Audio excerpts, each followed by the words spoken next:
Hormuz প্রণালীতে সাইপ্রাসের পতাকাবাহী একটি জাহাজে ইরানের Islamic revolutionary guard corps IRGC নৌবাহিনীর হামলার জবাবে তেহরানে পাল্টা হামলা চালিয়েছে যুক্তরাষ্ট্র। এ হামলার পর ইরান উপসাগরীয় অঞ্চলগুলোতে হামলা চালাতে পারে বলে আশঙ্কা করা হচ্ছে।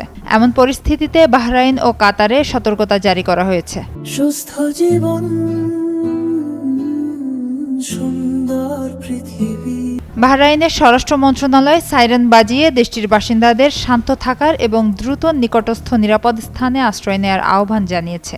অন্যদিকে কাতারের স্বরাষ্ট্র মন্ত্রণালয় জানায় দেশটির নিরাপত্তা ঝুঁকির মাত্রা বর্তমানে অনেক বেশি, তাই সবাইকে নিরাপত্তা নির্দেশনা মেনে চলতে এবং বাড়ি বা নিরাপদ স্থানে অবস্থান করার আহ্বান জানানো হচ্ছে। এর আগে যুক্তরাষ্ট্রের হামলার জবাবে ইরান উপসাগরীয় অঞ্চলে যুক্তরাষ্ট্রের সামরিক স্থাপনাগুলোতে লক্ষ্য করে ক্ষেপণাস্ত্র ও ড্রোন হামলা চালিয়েছে। বাহরাইনে যুক্তরাষ্ট্রের একটি বড় নৌঘাঁটি রয়েছে। অন্যদিকে কাতারে মধ্যপ্রাচ্যে যুক্তরাষ্ট্রের সবচেয়ে বড় সামরিক ঘাঁটি অবস্থিত।